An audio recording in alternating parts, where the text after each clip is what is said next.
We are live on TikTok. We're live on Riverside. We are live on X and we are live on YouTube. Thanks everyone for joining. We're going to go through week 7. The Bengals just knocked off the Steelers. Big divisional win for them. We're going to get Uncle Bowl 2.0 in about a month. November 16th. Everyone get ready, but it's an 11 a.m. game. It's not a nighttime game. So that's very unfortunate. Maybe they'll flex it for us if their records are like close and it's becoming a big divisional game by then. But today we're going to go over start, sit, sleepers, and busts for week 7. And instead of DFS, I'm not really going to dive into DFS on here. If you want more on DFS, we're going to be going into it on X. I'll put out a lineup. I'll put out some plays of the week. But today, instead of going over DFS, I kind of want to talk about the by NATO next week 8 by NATO. And then we're going to go game by game, just previewing every game. And yeah, let's get right into it with start, sits, sleepers, and busts. So starting off, let's get into the starts. I like Jared Goff this week at the quarterback position. I think he's a top 10 quarterback this week. He's back at home.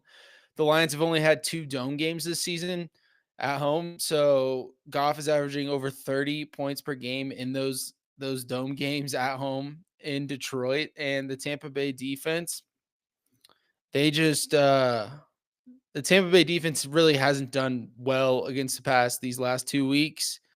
Mac Jones, Sam Darnold, Mac Jones putting up 347 yards, no touchdowns, 2 interceptions. Sam Darnold, 341 yards, 4 touchdowns, 1 interception. Mac Jones did have to go to Tampa, I believe. So Sam Darnold was at home. I feel like that makes a big difference, especially with Jared Goff. So him being at home against this Tampa defense definitely will help him. And before week 5, Tampa Bay hadn't allowed a quarterback to throw for 300 yards all year, which is shocking to me. But they have just not looked good over these last 2 weeks now. It's a combination of they're banged up on the offensive side of the ball, a little bit on the defensive side of the ball. I feel like they just really need to get healthy, and they have a bye in 2 weeks, so probably by then. But fire up Jared Goff this week. I like him a lot against Tampa Bay at home. And Jameson Williams is another guy I like for that Detroit offense this week. Of course, I like Amon Ra. Tampa's really good against the run, and I feel like that just kind of exposes them to getting passed on these last couple of weeks. Maybe teams have figured that out that they can get through them on the air. I mean, we saw JSN do it. We saw last week Kendrick Bourne looked amazing. I thought it was going to be Juwan Jennings. I was very, very wrong about that. Juwan Jennings really didn't do much. But yeah, I think Jameson Williams can do well. I think Jahmyr Gibbs is going to do well in the pass game. And they're going to have to get Jahmyr Gibbs going in the pass game. I don't think he had but 1 or 2 catches last week. And that's kind of what Jahmyr Gibbs does for this Lions team is make opponents pay in the passing game. So fire up Jared Goff. He's my quarterback start of the week. Running back, Jacory Krosky Merritt. He should be in your starting lineup this week. I think I'm going to have him as a top 12 running back this week. Dallas has been one of the best matchups for running backs. We saw Rico Dowdle show that off last week, and he saw his highest snap rate of the season, 66% of the snaps last week for Bill. And like I said, Dallas is just a prime matchup for the running back position. Rico Dowdle, we've seen it from. Let me just go reel off all these stats really quick for you. So Dallas versus running backs. Brees Hall looked pretty good. I don't think he got in the end zone though. So Brees Hall, 14 carries, 113 yards. He didn't have a touchdown, unfortunately. He also had 4 catches for 42 yards. And then, yeah, Rico Dowdle last week, 30 carries, 183 yards. And then Josh Jacobs, 2 weeks before last, 22 carries, 86 yards, and 2 touchdowns. So the last 3 weeks has been fantastic for the running back position against the Cowboys. And then Saquon week 1, 60 yards on 18 carries and a touchdown. So yeah, shoot, the Giants even got into the end zone. Scottaboo did. So I expect Bill to get into the end zone this week against Dallas, especially because the wide receiver core for the Washington Commanders is a little banged up, and that worries me just slightly. Debo was held out of practice. Terry McLaurin was limited, and then I believe he didn't practice today. So we'll monitor their status heading into the weekend, but be cautious about Debo and Scary Terry. If they don't have either of them, they're also without Noah Brown, their wide receiver 3. They put him on IR. So I mean, Luke McCaffrey's like lining up to be the wide receiver 1 right now. But honestly, I like Zach Ertz a lot more as a pass catcher than any of those wide receivers if it's not Debo or Terry McLaurin, which is why I like Bill Krosky Merritt this week, and he is my start at the running back position. I also think I should mention Quinshon Judkins should be in your starting lineup this week. Miami is one of the worst against running backs. We saw Kamani Vidal go off last week, and then Rico Dowdle, I believe, was the week before. So, yeah, you're starting Judkins, you're starting Bill Krosky Merritt, and let's move into the wide receiver position. A guy who's been consistent points wise, but he's second in the NFL in targets, so I'd hope he'd be consistent. I just wish he was scoring more than he actually is. It is Chris Olave. He's got a great matchup against Chicago. Now, the weather in this game is something to monitor along with the Miami versus the Cleveland weather. So, Miami versus Cleveland, definitely monitor the weather in that one. And then New Orleans at Chicago, monitor the weather in this one as well. But I expect the Saints to be trailing, which means Olave will continue to see a good target volume yet again. Like I said, second in the NFL in targets. So Chris Olave is a good start this week for the wide receiver position. I would plug him in as a wide receiver to flex play. And Tucker Kraft is my tight end start of the week. He 4 tight ends scored 12 plus PPR points against this defense. And I can tell you right now, Tucker Kraft's been as consistent as anyone. He give me one second. I'm pulling it up right now. Tucker Kraft has where I can't find it. I believe it's 4 straight games of 10 plus PPR points. And so against Arizona, who's allowing, I believe, he's their 27th against tight ends. They're allowing high point totals to tight ends.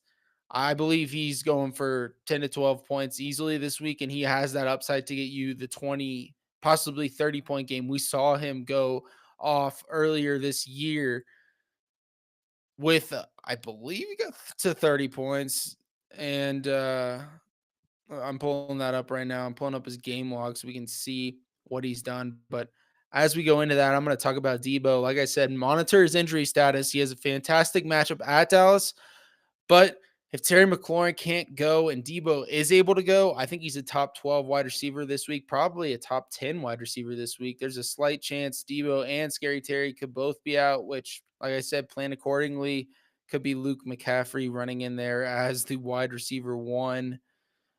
Very scary if that is the case for this Commanders offense. But then I think at that point, you're running this offense through Bill and you're running him through Zach Ertz. So Tucker Kraft, week 2, he had 124 receiving yards.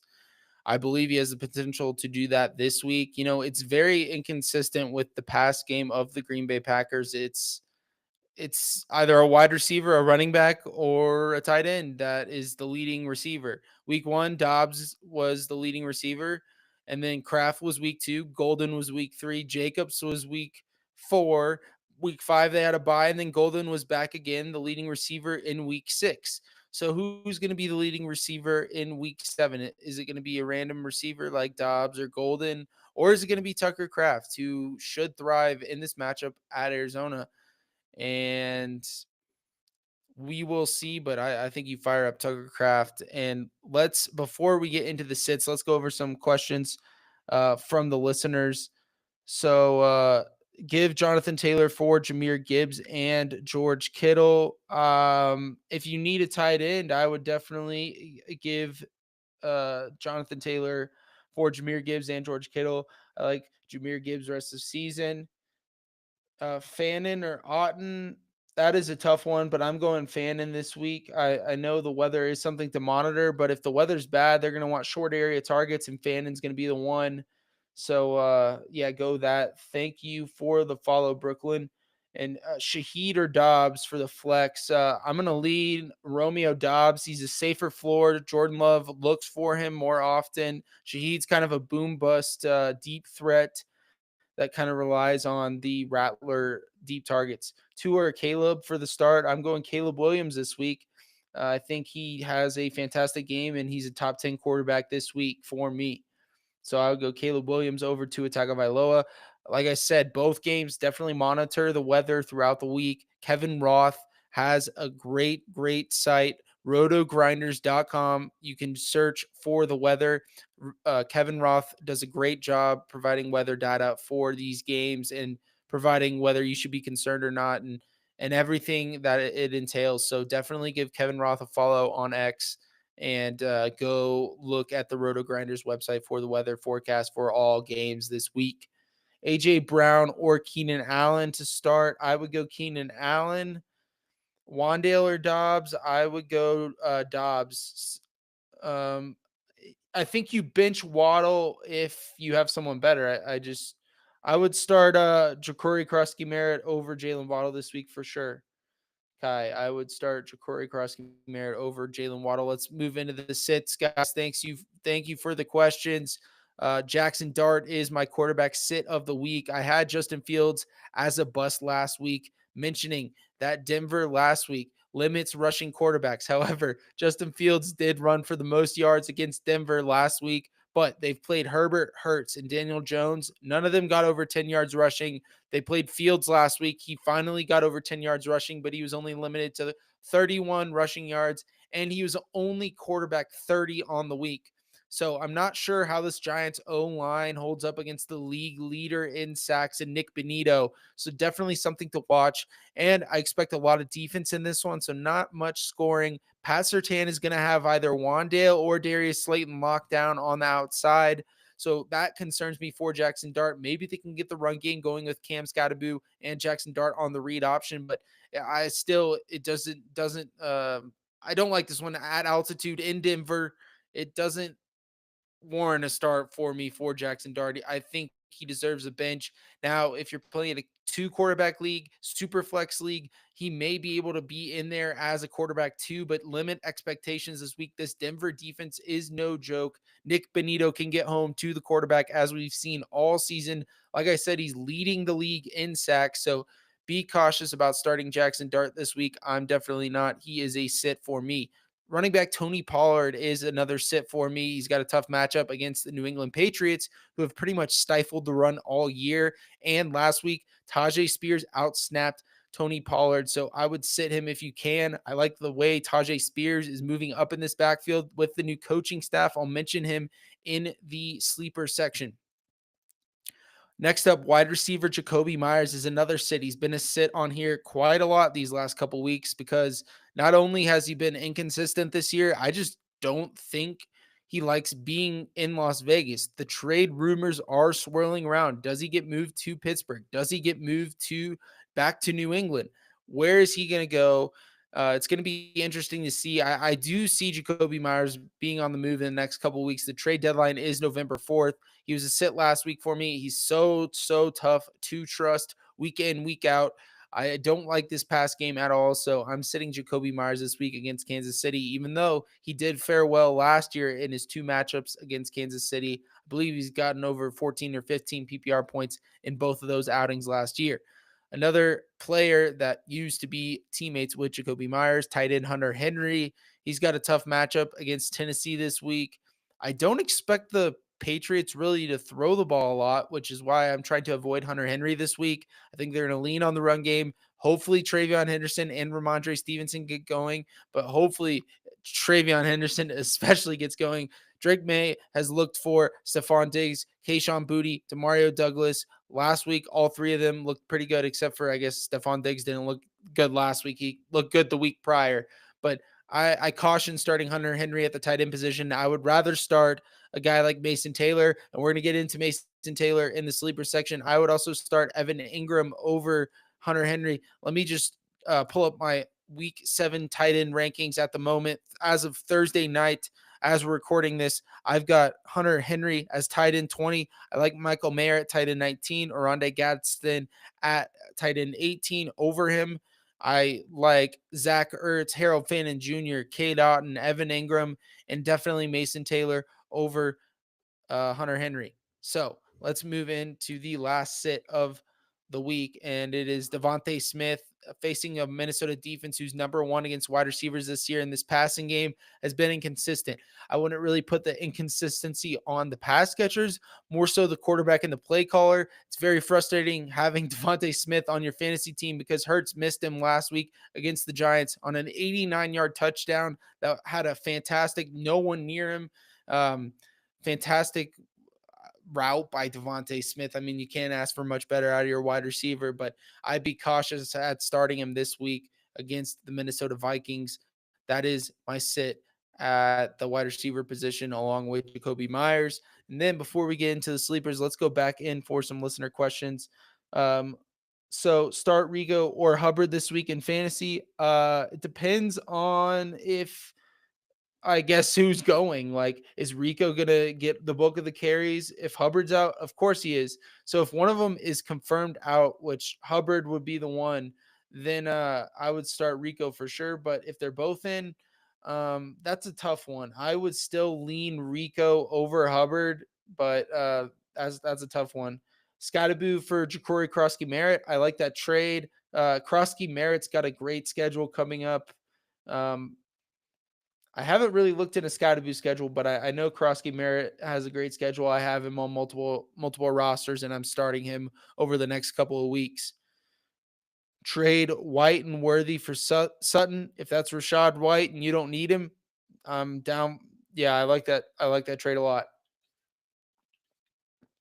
Thanks for the follow, Mando. Start 3 for him this week.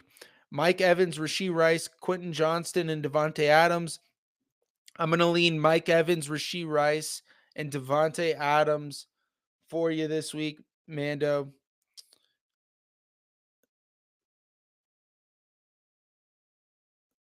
Let's see here. Pick 2, Henderson, Etienne, AJ Brown, Harold Fannin. I'm going to go with that's tough. I'm going to go with AJ Brown, and I'm going to go with Travion Henderson.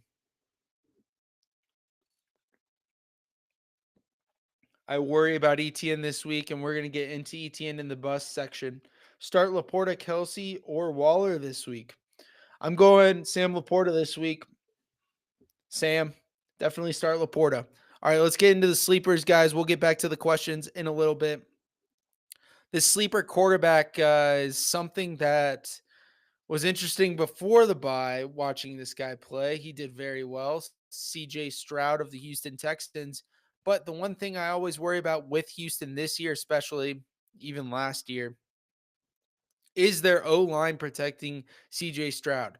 But this matchup has been a plus for the last 2 games, 4 teams facing Seattle. So I think Nico will help Stroud get there this week. And I'm hoping the bye week definitely help this offense gel a little bit more. I think we're going to see a little bit more Woody Marks this week coming out of the bye. You always like to see the rookies get a little more action. And I think we could see Woody Marks do that this week. So the last 2 matchups against the Seattle secondary, Trevor Lawrence, 258 passing yards, 2 touchdowns. He definitely could have had a bigger day if it weren't for some penalties. We had a holding call on Travis Hunter that got called back. It was a Brian Thomas Jr. long touchdown, but Brian Thomas Jr. still had 8 for 90 and a touchdown against the Seattle secondary, who's been banged up over these last 2 weeks. Baker Mayfield 2 weeks ago, 379 yards passing, 2 touchdowns. Egbuka had 7 catches, 163 yards, and a touchdown. So we've seen wide receiver ones for these last 2 offenses help their quarterbacks out and get them the big days with over 250 yards passing and 2 touchdowns for both quarterbacks. I think Nico Collins does really well this week. I have him as wide receiver 5 right now. I think he helps Stroud get there, and Stroud is kind of a high-end QB2 with QB1 upside. So if you're in a deeper league, 14-team league, and CJ Stroud's somehow available out there, I would look to stream Stroud this week.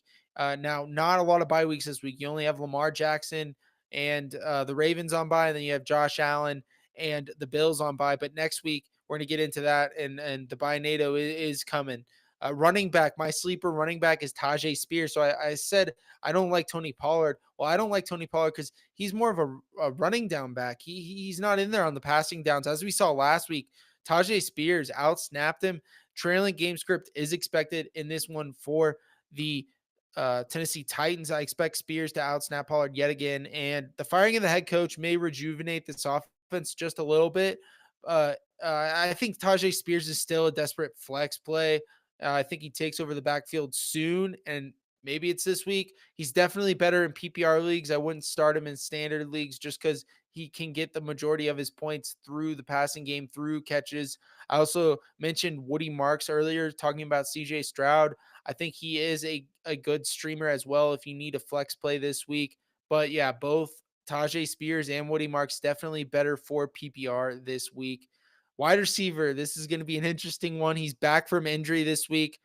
Most likely. It's not confirmed yet. He hasn't actually been activated, but he's been participating in practice, practicing in full. I like Jalen Coker this week, the number 2 wide receiver against the Jets, who doesn't get Sauce Gardner covering him, has done well the majority of the year. 142.2 passer rating and 4 touchdowns allowed by the number 2 cornerback for the New York Jets. We saw the chemistry between Jalen Coker and Bryce Young last year. Even if you don't start him this week, I really think you should stash him this week just in case he goes off. And I definitely am starting him in one league in the flex position. You know, I thought last week I had Troy Franklin as a sleeper against this Jets defense, and that didn't really amount to much. I think Denver's passing game probably isn't as good as the Panthers, and at least Bo Nix didn't look like it last week. I don't know if it's just a London fluke or what, but I like Jalen Coker this week against the Jets. So definitely fire him up if he's out there and you need a flex play. Speaking of the Jets, we're going to get tight end Mason Taylor as a sleeper tight end of the week. No Garrett Wilson, most likely this week. 11 plus PPR points allowed to 4 tight ends. We've seen Darren Waller, Trey McBride, Hunter Henry, and Jake Ferguson all do well against this defense. And if the Jets can establish the run with Brees Hall, with Justin Fields, maybe Isaiah Davis gets a little bit of an action in there. I think it just helps open things up for Taylor. Now they're going to need some outside receivers to step up this week in Garrett Wilson's absence. And I just don't know who it's going to be. So I feel like they're going to have to feed Mason Taylor. So I've got Mason Taylor at tight end 8 on the week. I could move him down a little bit, but I just don't see myself doing that right now. I really like what could potentially come his way this week in the target volume. And then the last sleeper of the week, mentioned him earlier, but I said, Jared Goff does well at home. Jameson Williams does well at home. Being at home helps him. Last year, he had 5 catches for 79 yards on 11 targets against Tampa Bay. He had 7 targets last week, and in his last home game this year, he had 8 targets. So hopefully he gets up to that 7 to 10 target range, and then JMO can get into the end zone like he did earlier this year at home on a big play, over 100 yards. So I think you flex Jameson Williams this week. He's a solid wide receiver 3 with some wide receiver 2 upside, just because he can hit that home run ball, but definitely a little boom bust flex play. But I'm expecting him to boom this week in my sleeper start of the week at the flex position. Now, before we get into the bust, let's go into some listener questions. What do we have here?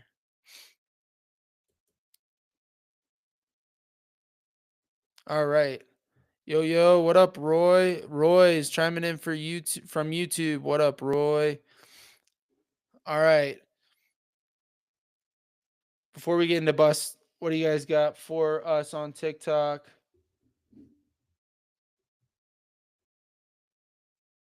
Haha, thank you, bro. Thank you. Jamar Chase and Bucky Irving for CD and Gibbs. I am taking that CD and Gibbs side for the trade on that one for sure, for sure. I would definitely take the Jameer and CD side. CD is going to be back full strength, guys, this week, so that's that's great news. I also think that helps George Pickens. I wouldn't necessarily sell high on George Pickens unless you can get something very good in return. I expect this to be a T. Higgins, Jamar Chase scenario. Dallas's defense, they've been trailing all year because their defense is so bad. Dak is going to be forced to throw, especially with this gauntlet of a schedule they have coming up. They've got the Eagles, the Lions, the Chiefs. Those are at least three like back to back games that they have coming up later this year. Let me check. Let me check the Cowboys schedule, guys. Give me 1 second. Yeah, so Philly, Kansas City, Detroit, Minnesota, LA, C. I expect a shootout on that one. Washington could be a shootout this week. Denver, a little less of a shootout, I think, next week, just because that Denver defense is so good. And let's see here. Let's get into the bust, guys. Let's get into the bust, and it's going to be quarterback Sam Darnold. I really like this Houston defense this year. They're allowing the least points in the NFL right now. I know they had a bye, but still, points per game wise, they're the number one defense. They're also number one against quarterbacks and fantasy points allowed. Derek Stingley Jr. is a stud, and he's going to be matching up with another stud in Jackson Smith and Jigba. So that is definitely going to be fun to watch on Monday Night Football. I currently have Sam Darnold at QB 18. I like guys like Justin Fields, Bo Nix, Matthew Stafford. I even like Jackson Dart just slightly ahead of him. And then CJ Stroud. I know I said Jackson Dart's a sit. I would rather not start Jackson Dart and not start Sam Darnold. But if you have to in a 2 QB league, I'm fine with rolling these guys out as like mid range QB2s. But Stroud, I like over Dart and Sam Darnold this week. I think Stroud is going to do very well against the Seahawks secondary. And running back bust of the week is going to be Travis Etienne. Last week was the first time a running back went over 100 yards against this Rams rushing defense. Derrick Henry was the one to do that. I had him as this bust last week, and he proved me wrong, but he still didn't get into the end zone. The Rams have yet to allow a rushing touchdown to a running back. The Rams still, through 6 weeks, have only allowed a receiving touchdown, and that is to none other than Christian McCaffrey. He is the only running back to get in the end zone against this defense all year, and it was only through the air, not through the rushing game. So Travis Etienne definitely has the potential to do damage in the pass game. He is a receiving type back, but Christian McCaffrey's the only guy to get in 6 weeks. That's a big pull by this Rams defense in shutting down these running backs. So yeah, I just have Travis Etienne as a bust because I think this Rams defense is stout. I think that they can stifle Travis Etienne and this run game, and they're gonna have to get it done in PPR leagues. Travis Etienne's probably a safer play, but I'm gonna have him as a low end RB2 this week. Temper expectations with Travis Etienne. And I know I said I like Jalen Coker, but my bust of the week at the wide receiver position is going to be Tet McMillan, the guy across from him on the field. This is solely due to Sauce Gardner Island. I like Jalen Coker more this week, and we've seen Sauce Gardner shut down the wide receiver ones. Now, George Pickens definitely did get his touchdown on Sauce Gardner, so he's not a full shutdown corner, but he's close. Matchups against Sauce Gardner have not gone well for wide receiver ones. Cortland Sutton didn't do well last week against him. That's why I thought Troy Franklin was going to do well, but he didn't do anything either. Bo Nix was a total bust last week. So yeah, I'm calling Tet McMillan is going to be a bust this week. I liked him a lot last week going into Dallas or facing Dallas at home. He got into the end zone twice, which was fun to see, but I just don't expect that this week from him. I think it's going to be a Jalen Coker game. And then tight end TJ Hawkinson. I mean, what is there to like about this guy so far throughout this season? He's been a total bust this year. He's tough to trust week in, week out. Maybe the bye week helped him, but Philly is still number 3 against tight ends on the year, only allowing 1 touchdown to tight ends all year. So Philly good against tight ends, and then the Rams good against running backs, only allowing 1 touchdown to each position for those defenses. And then flex Jerry Jeudy, he's a bust for me. I'm thinking Dylan Gabriel just loves the tight ends. David Njoku in the first week, Dylan Gabriel was in this offense. Second week, Dylan Gabriel's in this offense. He's targeting Harold Fannin like crazy. Jerry Judy concerns me more so with the weather in this game. There's potential to be 50 to 60-mile-an-hour wind gusts, but it is something to monitor.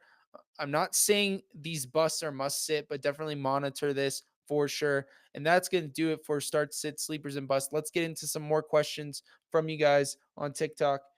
Thank you guys for everything. Yes, sir, Cabby. 38 points for Jamar Chase. Caleb or Daniel Jones? I'm going to go Caleb Williams this week.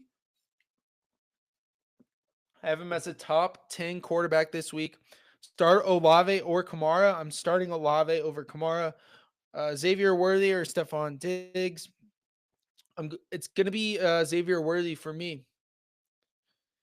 DeAndre Swift or Brees Hall. Something to monitor with DeAndre Swift is he was limited at practice after practicing in full. So I don't know if an injury popped up, but definitely watch out for that. And if he's out, Kyle Monangai is a RB2, low end RB2. But I'm going DeAndre Swift over, or no, sorry, Brees Hall over DeAndre Swift this week, just barely. They're really close. Um, I would take Brees Hall against the Panthers for sure. I think the Jets are going to lean on the run game. All right, guys. Week 8 by NATO is coming up. We've got something you should all be prepared for. The Arizona Cardinals, the Detroit Lions, the Jacksonville Jaguars, the Las Vegas Raiders, the Los Angeles Rams, and the Seattle Seahawks are all on bye next week. So, what I want you to do for week 8, go into the app right now, wherever you are playing fantasy football, and go set your lineup for week 8 and see what you need. And whatever you need, I would go make some stash calls. Maybe you stash Jalen Coker. Maybe you go trade for someone. Maybe you grab Tyler Algier if he's out there, because I believe the Falcons are playing Miami next week, and Tyler Algier and Bijan combined should both do well. But with 6 teams on bye, it's going to be slim pickings out there. I would definitely stash Woody Marks if he's out there on waivers, and I would stash Tajay Spears if he's also out there in free agency. Um, Definitely look to add the Chargers running back in Kamani Vidal if he's out there. I mentioned him on the waiver wire post these last 2 weeks. If he's somehow still out there, I don't expect him to be, but if he's out there, definitely grab him, stash him. The running back position is very slim. That's why I'm naming a lot of running backs. Maybe you want to trade for Brees Hall. Could be a good buy low. I was going to say I offered some buy lows on Chase Brown this week. It's going to be tough to buy low on Chase Brown after his performance tonight and the Bengals' offensive performance tonight. But definitely, guys, I would go look at your week 8 lineup and go see what you need, what positions you need to fill, and be cautious out there because next week's going to be crazy bye week. Kittle or Kraft? I'm going Kraft. I'm making that decision actually, Jake, in my league. I gotta choose between that, and I'm going Kraft. Debo or Dobbs? I'm leaning Debo, but be cautious. He is injured, so I don't know if he's actually gonna play. That's something to monitor. Bourne or Mondre or Devontae Smith at the flex? Boy, that's tough. I would lean. Let me look at my rankings really quick. I think I have Devontae ranked highest.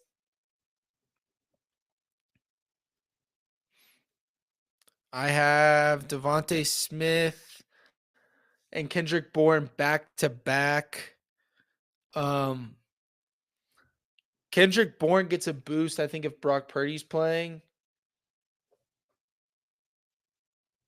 Uh, I guess you just missed me talking about Tep being a bust and Coker being a sleeper, but yeah, I just think it's not going to be Coker that messes it up. It's going to be Sauce Gardner that messes it up for you. He's going to Sauce Gardner Island. It's going to be Sauce shadowing Tep McMillan all day. And I'll take Sauce in that matchup. Sauces look good this year. All right, guys, let's dive around the league real quick, previewing some matchups. Starting off, we got an early one yet again this Sunday in London. The Rams at the Jags. Jags are definitely used to playing over here in London. This one should be a fun one. I think Devontae Adams is a must start. We're probably not going to have Puka Nakua. Kyron Williams, fire him up. You're going to fire up Brian Thomas Jr. yet again. The Rams are favored by -2.5. Over unders 44.5. I think the Rams can win this one, honestly. It is in Wembley in London, England. So make sure your lineups are set bright and early, 7:30 a.m. Mountain Time, 9:30 a.m. Eastern Time. And then first one leading it off, it's going to be the Saints at the Bears. Chicago's favored by -4.5. The weather is something to monitor in Chicago at Soldier Field. The over under is 46.5. If the weather's bad, um, I would definitely be like, whoa, whoa, whoa, hold up, because the pass game can be impacted from this weather. The run game, not so much, but the pass game, especially. And a guy I like this week in Caleb Williams, Chris Olave, Romo Dunze, something to monitor with this game. So I'm going to get on Roto Grinders right now for the NFL weather report by Kevin Roth. He does a great job. So right now he's got New Orleans at Chicago. Looks like mostly rain, clears pregame, but lingering shower isn't out of the question. Sustained wind should come in at around 15 miles an hour with wind gusts to 30 miles an hour, could impact some longer throws and field goals. So the longer throws, definitely be cautious. It's probably going to get impacted, but this weather forecast will be updated throughout the week. It's only Thursday. By the time Sunday comes around, Kevin Roth is going to have this updated to a pretty good idea of what's going to happen during the game weather-wise. Another one that you should be worried about the weather, Miami at Cleveland. Cleveland's favored by -2.5. Over under is 37.5. There is some rain likely, but right now it says models show strong winds pregame and strong winds postgame, but modest winds in game, 10 to 15 mile an hour sustained winds in game. But Kevin says in this article, the timing of that isn't locked up yet. So something to monitor for the game. When are the bad winds going to be there? Are they going to be there in the game? Or are they going to be there before and after? Something to watch out for. Definitely impacts the pass game. I'm not starting either quarterback in this one. Dylan Gabriel and Tua Tagovailoa will be sits for me. Um, Wide receivers, I really only like Jalen Waddle this week out of this matchup.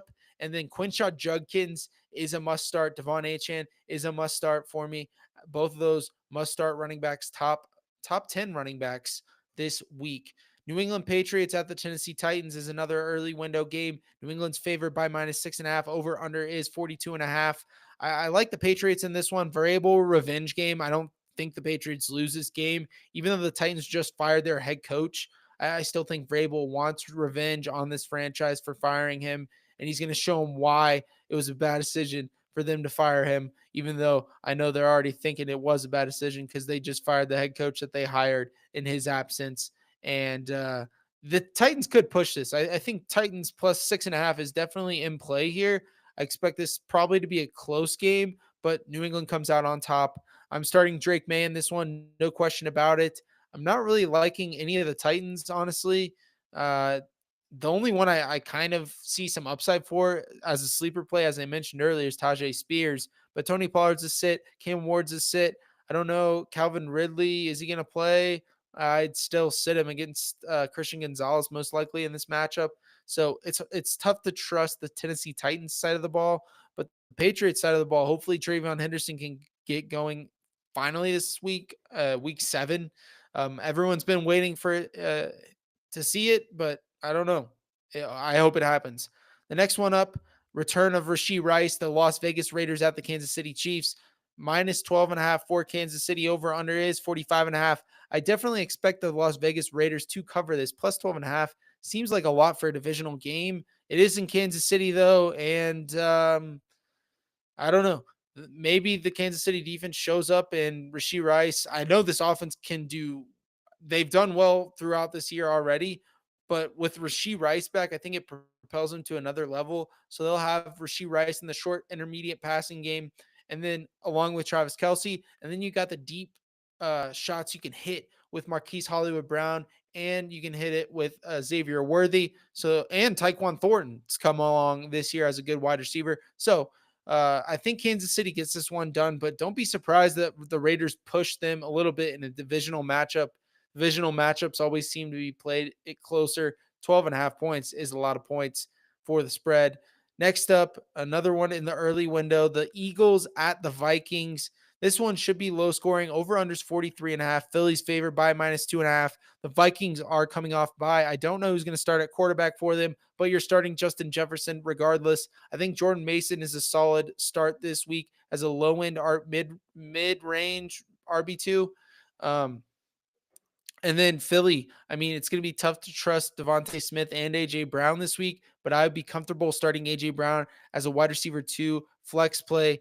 Smith, kind of boom bust wide receiver 3 flex play. And then Jalen Hurts, I think you just got to start him, but this could be a Saquon Barkley game, and they could get him going on the ground. Uh, we'll see if the Minnesota defense shows up. Minnesota, not favored at home off the bye. I think they could upset the Eagles in this one. Philly favored by 2.5. I like the Vikings a lot as a sleeper pick this week. Carolina at the Giants, or sorry, Carolina at the Jets. Uh, the Giants are playing the Broncos. MetLife Stadium. I think the Panthers can win this game. They're favored by -1.5. Over unders 41.5. I think you're starting Jalen Coker in a flex spot if you need him. It's going to be depending on how your wide receiver situation is, but I think he's a solid flex play this week. And then Tedero McMillan, like I said, he's my bust of the week at the wide receiver position. So be cautious about starting Tedero McMillan this week. New York Jets, um, on their side of the ball, I like Mason Taylor. I like Justin Fields. I like Brees Hall. Other than that, not a fan of the wide receivers. I don't think there's a wide receiver that's going to wow anyone. Isaiah Davis is definitely a stash play. Brees Hall could be on the move soon, so I don't know how that would work. But Isaiah Davis just doesn't seem like a true RB1 to me, but he's definitely a stash play. And next up, it's going to be the Giants at the Broncos. It's in Mile High in Denver. Denver's favored by -7.5. Over unders 40.5. I mean, Denver definitely could win this game by 7.5, but they're going to need their offense to look better than it did last week because against the Jets, they didn't really do much. And I think, the Giants defense is solid. So, especially their pass rush, we'll see how well Bo Nix can be protected by his offensive line. But this Giants secondary can get exposed. We've seen Dak Prescott do that and somehow pulled out a win in Dallas against this Giants team. But the Giants, definitely be cautious if you're a Broncos fan. Don't think this one's going to be an easy win by any means. But I don't see Jackson Dart doing much damage. I think they could get something on the ground game with Cam Scattaboo. He's maybe the only guy I like for the Giants side. Full weekly matchup analysis will be out on Saturday for you guys. The Colts at the Chargers. Chargers are favored by -1.5. Over unders 48.5. This one could be a high scoring game. Jonathan Taylor, I like. I mean, he's always a must start. Keenan Allen, Lab McConkey. We'll see if Quentin Johnston is out there. I think if Herbert has all three of them, he's definitely a must start. I know people may be a little cautious about starting Herbert, but I think at home, why not? He's a top 10 quarterback, especially in this game. We'll see if the Colts can get this one done on the road. The Colts have looked good this year, but this Chargers defense is honestly sneaky. And Derwin James, I think, is going to be locked up on Tyler Warren. So I would temper expectations with Tyler Warren this week, even though he's a prime target for Daniel Jones. And they like getting him the ball, like designing plays around Tyler Warren. But Derwin James has proven to lock up tight ends. And I'd be cautious with starting Tyler Warren, temper expectations, even though, the volume will probably be there. The Commanders at the Cowboys, and this is probably the highest scoring game of the week. Over unders 54.5. Washington's favored by -1.5. I like Dallas getting it done in this one. I know their defense has been abysmal, and people may not like to hear Dallas getting a win, but Dak Prescott gets CeeDee Lamb back this week. It's going to be fun to see what CeeDee Lamb and George Pickens do side by side, especially because Dak has already established that rapport with George Pickens and CeeDee Lamb's absence. So he's got a good rap sheet with both CD and George Pickens. I'm interested to see how it's going to look. Now, I expect Bill Krosky Merritt to tear it up on the ground game in this one. And I also expect Zach Ertz to have a very, very good game against this Dallas defense. Well, Dallas linebackers are horrible. The Dallas corners are horrible. I don't know how fast this pass rush can get home to Jaden Daniels. We've seen elusive quarterbacks earlier this year. Jalen Hurts, especially division matchup, uh, was able to elude this pass rush pretty easily and get some good gains on the ground. But if Jaden Daniels doesn't have his wide receivers in Terry McLaurin and Debo Samuel, it'll definitely be a struggle. And then the Packers at the Cardinals. Next up, Green Bay favored by -6.5, over unders 44.5. I like the Cardinals to not cover in this one. I like the Packers to cover -6.5. I think the Packers defense is a solid play this week. I like Josh Jacobs. I like Jordan Love. I like Tucker Kraft. And then as far as the Cardinals side of the ball, I'm not really interested in much there besides Trey McBride. Falcons at the Niners for Sunday Night Football. I like the Falcons in this one. San Francisco's favored -2.5, over unders 47.5. You're starting Drake London, you're starting Bijan Robinson, and a sleeper, Tyler Algier, could get it done this week for you in a flex spot or an RB2 spot if you're super thin. The running back position is really just riddled with injuries. Two Monday night games yet again. I think the Falcons definitely could beat the Niners, but it's going to be tough to do in California. I'm probably going to pick the Niners in that one. Tampa Bay at the Lions. Detroit -5.5 at home. Over unders 52.5. Probably the second highest scoring total of the week. I like Jared Goff, like I said, start of the week. And then Baker Mayfield. He's going to get Mike Evans back most likely. A sleeper I like in this game for the Bucs is Tez Johnson, wide receiver out of Oregon. He's a rookie. He saw, I believe, over 70% of the snaps last week. So definitely something to monitor in Tez Johnson. Like Buka likely out. Godwin probably, I think he's either confirmed out or they said he's likely out as well. And then Bucky Irving out as well.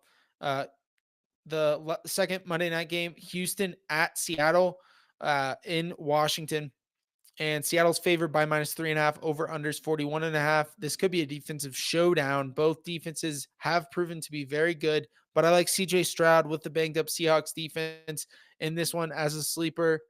And yeah, thank you guys for the questions.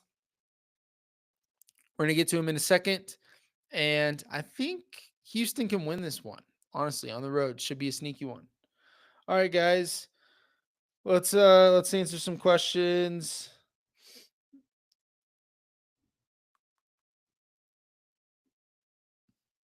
Tez Johnson or Hollywood since Igbuka's out. I'm honestly fine with starting Tez Johnson. There's a lot of mouths to feed in Kansas City.